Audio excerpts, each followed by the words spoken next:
Guys, welcome to the Trendless webinar. I'm not sure how many of you have sort of received the report, but it's something that we put out just before Christmas.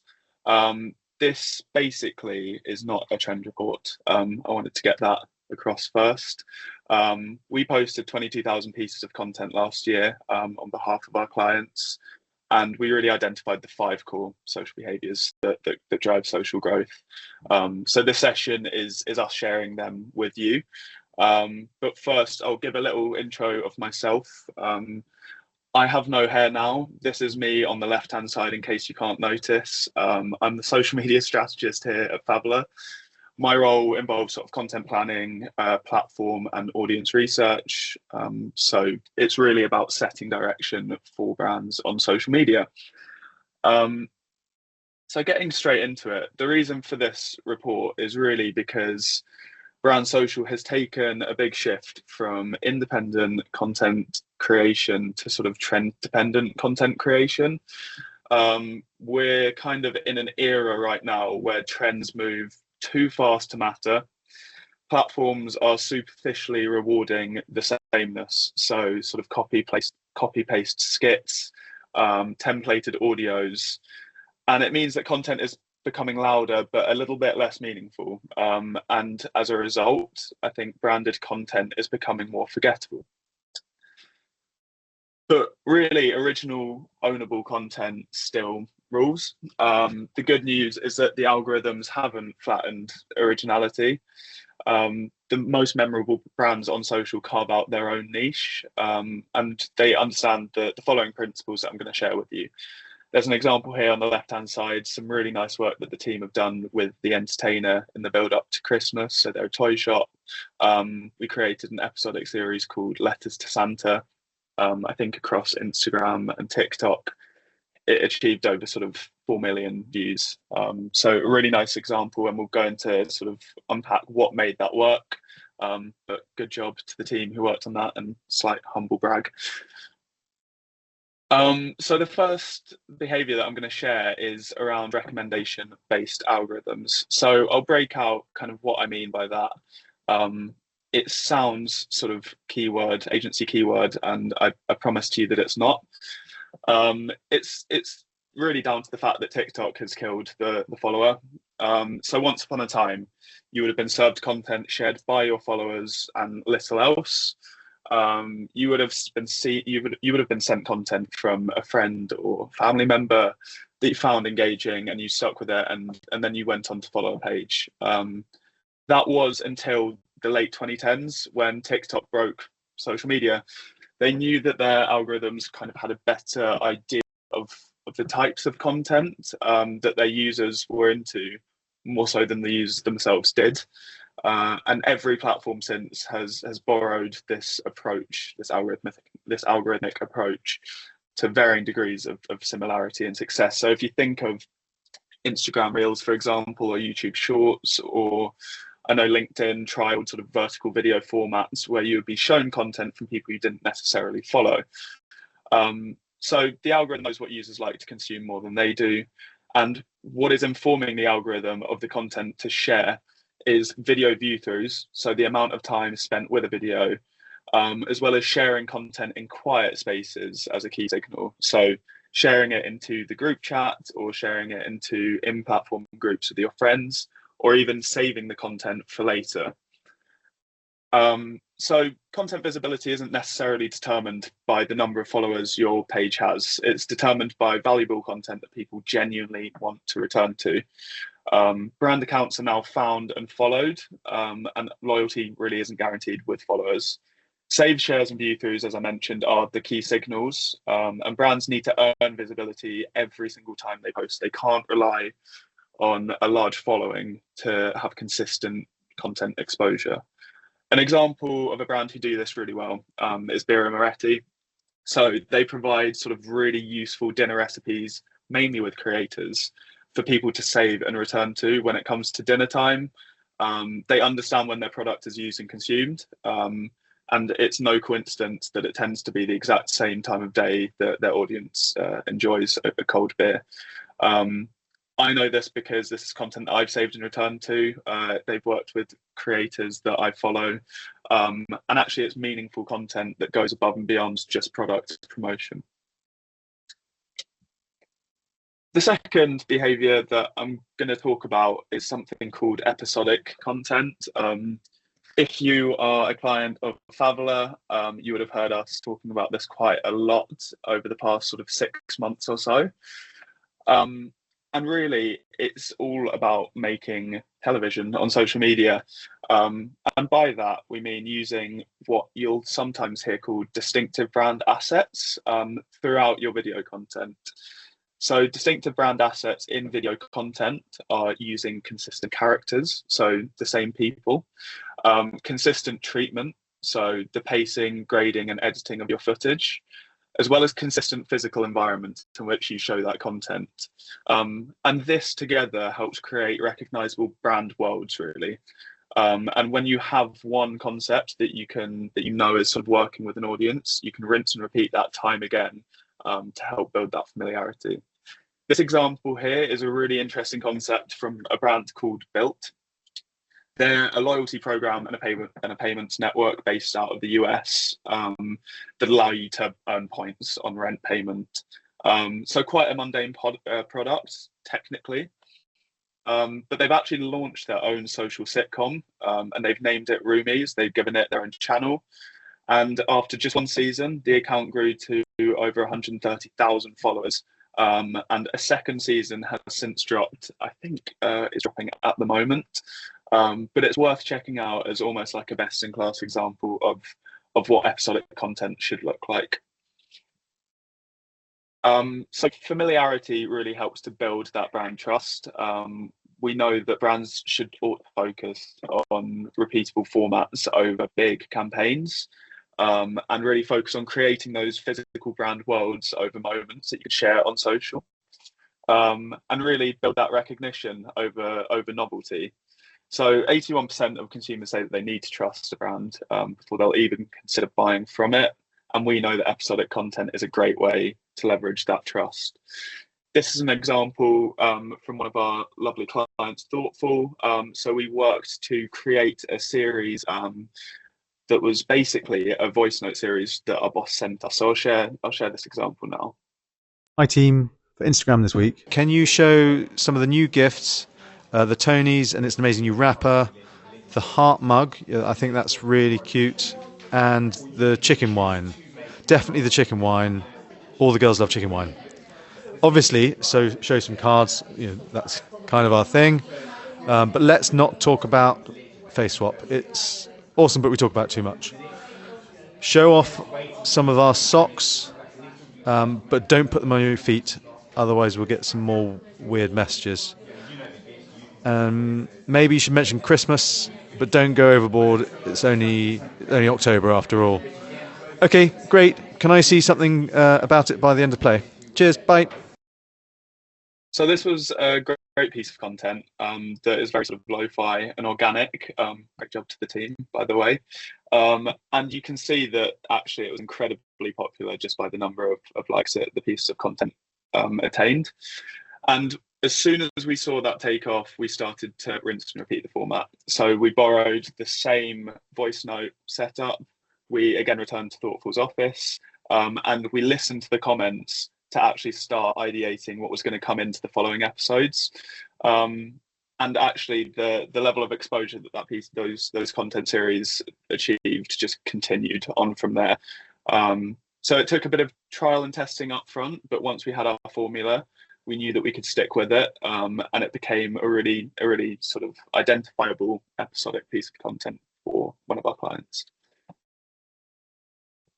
So the third behavior that we're going to talk about is community-led creation. And I think this is a key one that a lot of brands are missing at the moment. So really it comes down to the fact that your community is your content. Social is no longer a broadcasting channel where the brand speaks and the followers listen. It needs to be much more of a two-way street. So you need to listen before posting and treat your comment section like live cultural research. So listen to the pains, frustrations, and how how people are sort of communicating with the brand, or about the brand before you come to ideate your content. So if your brand used to be what people say about you when you're out of the room, it's now really what people are saying about you in your top comment.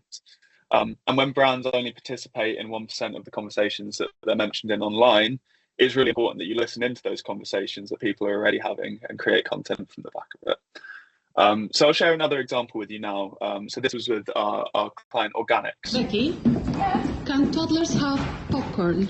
I wouldn't recommend it because it's actually got quite a lot of choking hazards with it, because of the hard kernels that we get in it. But actually, at Organics, we developed our own version of popcorn called Puffcorn, and it's great because it doesn't have the hard kernels in it, and it's a super melty texture. So I think actually I might have some over here for you to have a look at. There you go. Okay, Puffcorn. That's what we've got here. We've got the strawberry and apple. So this is a really nice example of community managers really listening to the comment section. So there are a lot of people asking the brand, and in other pieces of content, whether or not it's safe for kids to eat popcorn. The answer is broadly no, but Organics conveniently had the solution in their puff product. And this really worked well as a piece of boosted content as well. So it's obviously promoting the product, but it feels much more authentic and actually helps to answer the question that people are asking. So yeah, creation no longer comes from the top. People trust people, not faceless organizations. Community participation really increases credibility. So once you provide that platform for people to speak, the more you share, the more you receive. So yeah, if you're not already, it's really time to understand how not only how many inbound engagements your account's getting, but really the details of what people are saying about your brand. So you need to understand the jokes, the questions, or even the frustrations that your audience has, and deliver content that responds to that well. The fourth behavior is probably one of the biggest ones that I saw come out of 2025. And this is basically providing a platform for authentic opinions. So templated skits and trending audio are probably the best signals of cultural homogenizers that I can think of. And they're very dangerous for content teams because they're easy to produce. They often boost content visibility in the short term. And there's a sort of fundamental issue that lies with just sharing trends, which is that the trends capture the attention, while the brands that provide and create the trends often fall victim of fading a little bit into the background. So the creators that won in 2025 rejected that sameness. They rejected just following trends, and they created their own format that allowed for authentic opinions. So if you think of the likes of Subway Takes or A View from a Bridge, or even the new New York mayor's campaign, they earned millions of views and engagements because they offered real people, real perspectives, and real tension.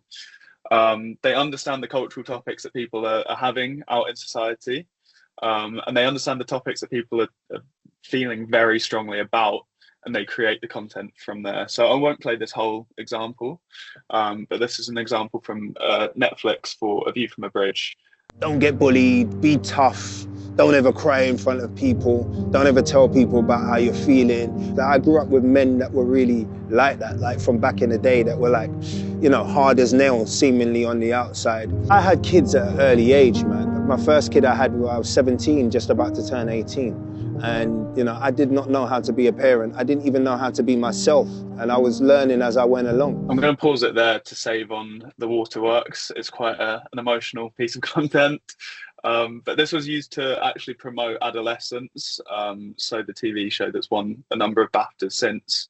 But it's using one of the actors, Ashley Walters, to really tell his own story that is true to what they were selling, the values of the show.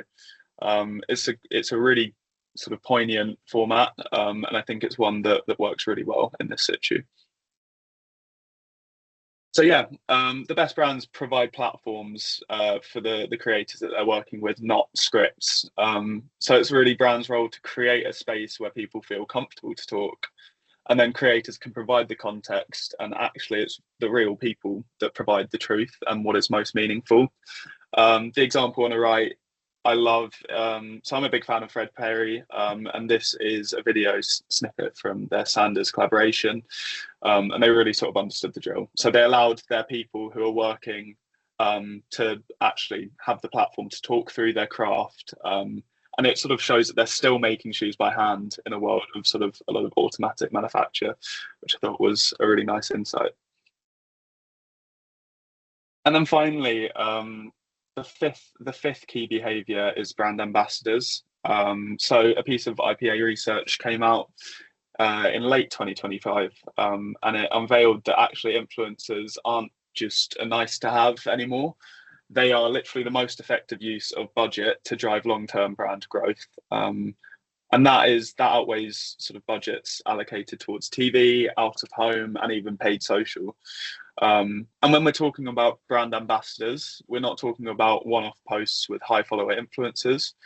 We're talking about working with creators who really embody your brand's values and deliver you content consistently over a period of years rather than just weeks. And brand affinity takes time, which is why we're talking about these long-term relationships with creators. And it's really important that brands pick creators who align culturally with them, and almost have a shared identity with the values that the brand that the brand has as well. So yeah, authenticity doesn't mean brand-led opinions. It means letting others speak through the brand, and often like the messy, imperfect opinions feel a bit more human. So this is a really nice example from Burberry.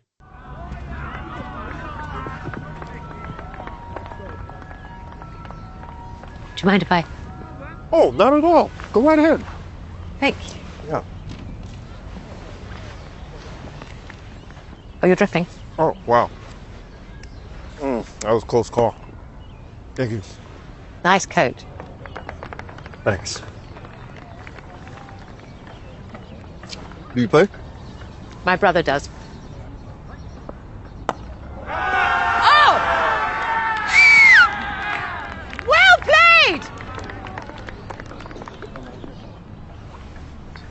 So this is a really good example of a brand who work with sort of on an ambassador basis. Obviously not everybody has the budget for Olivia Colman, unfortunately, but she really embodies sort of the British attitude that Burberry has. And she's worked with them to create a number of these snippets that really communicate what the brand's about in a very authentic, real way that feels true to her as much as it does feel true to the brand. So trust compounds over time. When you have repeated content with the same faces, you start to build that familiarity. And once you have the familiarity, you start to generate more credibility. And as we know, once you have sort of very credible brand, you can start to build influence, and you become like the go-to rather than sort of an afterthought. Fern are sort of a natural perfume brand, and they do this really well. They have what they call the Ferns Folk Foundation. So it's made up of a number of folk icons based out of the UK. And they have a 50-grand pot to fund one or more practitioners of folk arts or traditions, which is a really nice incentive. And then they appear throughout all of the TV and social content to help build that familiarity. So I'm conscious I've sort of run through that quite quickly, but they're the sort of 5 behaviors that need to work as a system rather than a checklist to drive brand growth in 2026. So we know that algorithms reward quiet engagements. So your audience doesn't follow you, so you need to start designing your content for saves, shares, and view-throughs. We know that creating episodic content formats helps to feed the algorithms because they help with that familiarity. So create content series that you can rinse and repeat time again. Communities shape content. Listen to your comments, your DMs, and your brand mentions. And when it comes to content brainstorms, start there. So deliver based on what people are asking for. Opinions create meaning. So provide platforms, not scripts, for people to speak on behalf of your brand. And then finally, ambassadors help to sustain that belief. They also help to promote it to a wider audience. So find influencers who embody your brand in the long run and share your values. So that's everything from me. I'm conscious that I've spoken at you guys for quite a while. And we've got about 5 minutes, I think, for questions. If anybody has any, please do enter them into the chat. And I'll do my best to answer them. Thank you for the little clap emote. Means a lot. Also, I mean, if there are questions that people have, I'm happy to sort of follow up over email. And I'll obviously be sharing these slides with everyone who's joined after, and happy to chat through them over a call as well. But yeah, I think that tends to be everything from me. So thank you all for your time. I think we're sort of wrapping up a little bit early. Oh, we've got a question from Sophie. Thank you. Do you think there's behaviors that are more suited to TikTok versus Instagram? That's a really good question. I think there is definitely sort of a slight difference between the way that people use TikTok and Instagram. I think maybe Instagram is still sort of a slightly more polished channel, and I think that the similarity really comes from Reels and vertical video, and I think there is a lot of overlap there. And we've seen that sharing between sort of, we work with a number of brands, and sharing content that can be duplicated across both tends to work across both. But it comes down to really where your brand audiences are the most, rather than sort of differences in behaviors between the two, I would say. How can a brand find its own version of episodic content? Thanks, Angus. I think really it's a test and learn approach that works the most. You can prepare as much as you want and have sort of like the perfect creative setup, but ultimately you do need to listen to those signals that we spoke about earlier. So content saves, shares, and view throughs. And then once you see something that has blown up, that has sort of garnered more impressions and engagements, then you need to sort of look into that content, understand what's working well with the creative setup, and then go from there, really. So I know it's probably not the most useful one-shot approach, but it really is a matter of testing and learning to see the formats that work well. How do you see AI fitting into the picture this year? There's been a rise in AI accounts and influencers, which some people like, and ... I can answer the first part of that question quite well. And I think it comes down to, you're right, there is now more AI content out on social channels than there is human created, which is a little bit scary. And whilst it can be useful for some brands, and I think in terms of concepting, it's really useful, I think actually what the algorithms are rewarding are real people a little bit more. And I think that brands who understand that they're delivering against like their audience's human truths are going to be the ones that sort of resonate. I think also it's down to whether you're a brand that sort of is in the tech sector and at a brand level is comfortable using AI. If you're a brand that, for example, sells organic products, then there is like an environmental implication as to why you probably wouldn't adopt it. So yeah. I'll wait to see if there's any more questions. Oh, one new message. If you had to hone in on one behavior as the do this right now, what would you prioritize? This is a really interesting one. I think it depends on what you're not doing right now as a brand, hopefully. But I would say listening to your audience is absolutely key. So understanding the conversations that people are having and the questions that people are asking, especially as social search becomes more popular. Make sure that you understand what people are saying about your brand and then create content ideas from there. And then the second one would be working with brand ambassadors. So picking people who basically embody your brand personas, and then creating sort of like long-term ambassador content. I'd say that those are sort of the two priorities, but I do firmly believe that these 5 things need to be working in tandem, for sort of maximum brand growth on social. So yeah, hopefully not too much of like a political response there, but I would say that really you do need to be focusing on it all. Just going to wait to see if there's any more. Oh, thank you, that was great. Lovely live feedback there. Great. So I think really that's wrapped things up. If anyone does have any other questions, feel free to drop them over to me in an email. We're going to be circulating all of these slides at the end of the session. And yeah, again, if you did have any other questions, please do go ahead. Thank you for your thanks, everyone. All right, I'm gonna shoot off now. Thanks all.